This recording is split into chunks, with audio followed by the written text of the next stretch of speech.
नमस्ते, मैं कोमल आपका स्वागत करती हूँ मेरी चैनल वेस्ट्रोवाणी विद कोमल पे। तो मैं खेद चाहती हूँ कि 3 राशियों के बनाने के बाद मैंने वीडियो बनाना स्टॉप कर दिया था। इसके लिए मुझे खेद है, लेकिन ना आपका ना मेरा जोश ख़त्म नहीं होने वाला है। मेरे साथ बने रहने के लिए थैंक यू सो मच, मेरी चैनल सब्सक्राइब करने के लिए थैंक यू सो मच और ये सफ़र में मेरा साथ चलने के लिए, मेरा साथ देने के लिए थैंक यू सो मच। आपको अभी डिजिटल वर्ल्ड में तो ये सिखाना बहुत आपके लिए ईज़ी हो गया है, लेकिन ये सीखने के लिए हमने बहुत स्ट्रगल की है। हमने कितना लंबा ट्रैवल करते हैं इवन अभी भी। 2 आवर्स हम ट्रैवल करके पहुँचते हैं, 2 आवर्स वहाँ से आने में लगते हैं, पूरा संडे हमारी फैमिली से हम छीन लेते हैं, ठीक है? पूरा टाइम फैमिली को हम नहीं दे पाते हैं। तो बहुत सारी स्ट्रगल करके, सैक्रिफाइसेस करके हम ये सीखे हैं और प्लीज़ आप कदर कीजिए। अगर मेरी ही बात मैं नहीं कर रही, अगर दूसरे भी ईज़ी आपको सिखाने वाले मिल जाएँगे, उसकी वीडियो भी आप देखिए और सीखिए। अगर आपको फ्री में ये मिल रहा है, कुछ मेहनत किए बिना, तो प्लीज़ डू इट। अगर आपको इंटरेस्ट है इस चीज़ों में, तो सीखिए और ये कोई अंधविश्वास नहीं है, ये पूरा साइंस है। मैं भी क्यूरियस थी, इसलिए ये विषय मैंने सीखना डिसाइड किया था। बहुत क्यूरियस थी कि ये सब कैसे हो सकता है? कोई हमारी लाइफ़, हमारा भविष्य कैसे प्रेडिक्ट कर सकता है? लेकिन यस, ये पूरा साइंस है, ये ग्रहों का खेल है और ये सच है। पूरा आप धीरे-धीरे जानेंगे, पढ़ेंगे तो आपको पता चलेगा और अगर ईज़ी तरीके से कोई आपको सिखा रहा है ऑनलाइन, तो प्लीज़ ये कीजिए, है ना? आपको ईज़िली सब मिल रहा है तो लूट लीजिए, मैं तो बोल रही हूँ। ठीक है, तो हम शुरू करेंगे आज कैंसर यानी कर्क राशि। नोट करना शुरू कर दीजिएगा। चर राशि, स्त्री स्वभाव है, जल तत्व है उसका। मैंने सिखाया था अग्नि, पृथ्वी, वायु, 4th राशि है यानी जल। फिर वापस से अग्नि, 5th राशि, ऐसे शुरू करेंगे हम। तो ये नोट कर दिया आपने? अब जानेंगे इस राशि के स्वामी। इस राशि के स्वामी है चंद्रदेव, ठीक है? बहुत ही इम्पोर्टेंट ग्रह है, हमारे जीवन में ले लीजिए या हमारे शास्त्र में, हमारे ग्रंथ में, हमारी ज़िंदगी में सूर्य और चंद्र 2 ऐसे ग्रह हैं कि अगर ये कुंडली में 2 ग्रह सिर्फ़ अच्छे से बैठ गए ना, तो आपके वारे न्यारे हो गए। आप ही सोच लीजिए, समंदर में पानी बढ़ता-घटता चंद्र की कलाओं की वजह से है। आपने सुना होगा कि अगर कोई मानसिक रोग से पीड़ित है, तो उसके ऊपर भी चंद्र की कला का बहुत असर होता है, पूर्णिमा का, अमावस्या का। सोचिए तो सही किस लेवल तक असर कर रहा है ये हमारे मन को। इसलिए तो चंद्रमा को मन बोला गया है और ये राशि वालों का मन बहुत ही इंट्यूटिव होता है, बहुत ही इंट्यूटिव होते हैं ये लोग।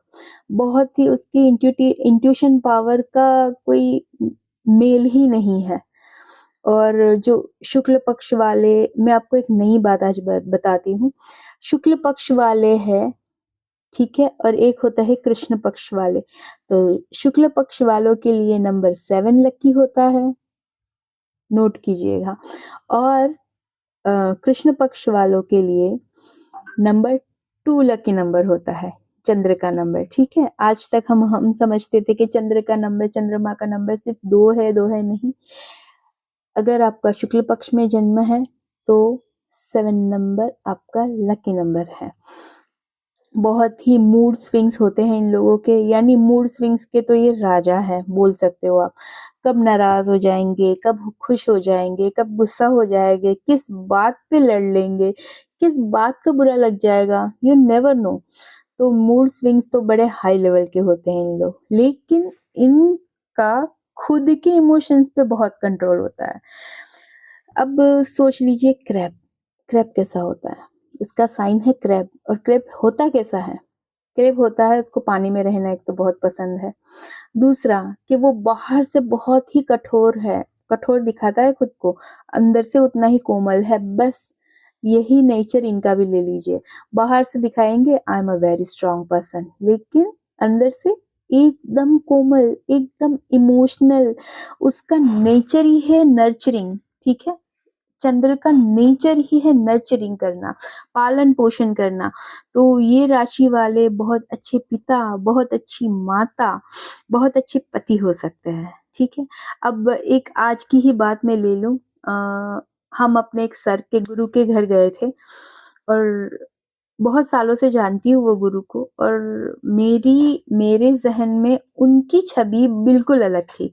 यानी एक कठोर स्वभाव के, थोड़े स्ट्रिक्ट टाइप के थे। लेकिन आज मैंने उनका वो साइड जाना, वो शायद इतना मैंने बारीकी से उनको पढ़ा आज, तो मैंने जाना कि वो एक बहुत अच्छे पिता, बहुत डीपली सोचने वाले, छोटी-छोटी बात सोचने वाले, बहुत ही अच्छे पति अपनी पत्नी के बारे में बोल रहे थे। उनकी पत्नी भी वहाँ बैठे हुए थे और सीरियसली जो मैं उनको इतने सालों से जानती थी और आज मैंने देखा, वो पूरा अलग ही व्यक्तित्व था। और यस, उनकी राशि भी कर्क है। तो फिर समझ में आया कि अच्छा, ये बाहर दिखाते हैं स्ट्रिक्ट, लेकिन अंदर से तो होंगे ये मॉम, ठीक है।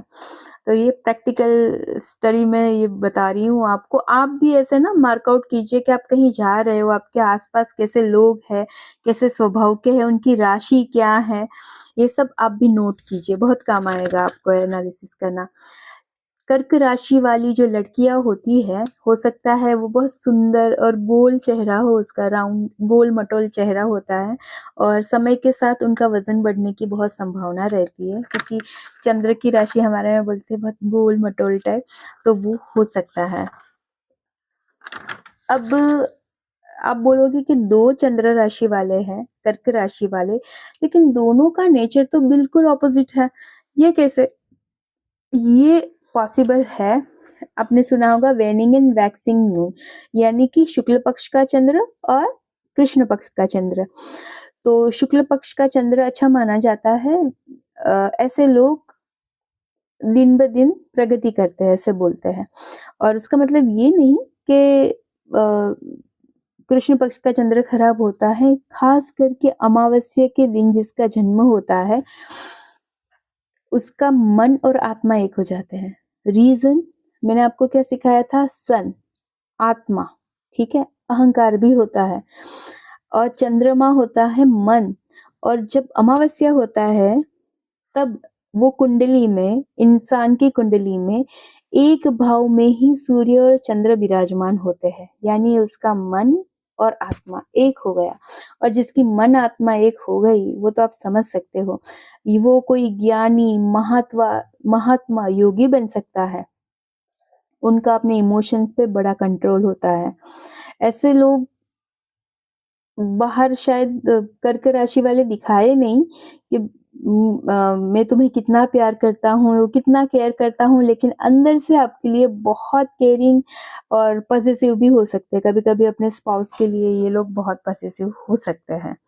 तो चलिए, आज कर्क राशि के लिए उतना ही नहीं, अभी तो बहुत बोलना है, बहुत बोलने के लिए है, लेकिन मैं आपको इनिशियली स्टेज पे यही समझा सकती हूँ, और फिर ये जब खत्म होगा तब जाके मैं आपको भाव का सब सिखाऊंगी, ठीक है।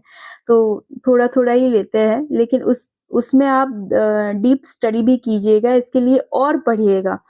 जितना पढ़ाई करोगे, ये समंदर है। ज्योतिष शास्त्र कोई ये बोले ना कि मुझे पूरा आता है, अरे मैं तो ये, मैं तो वो, मतलब वो झूठा इंसान है।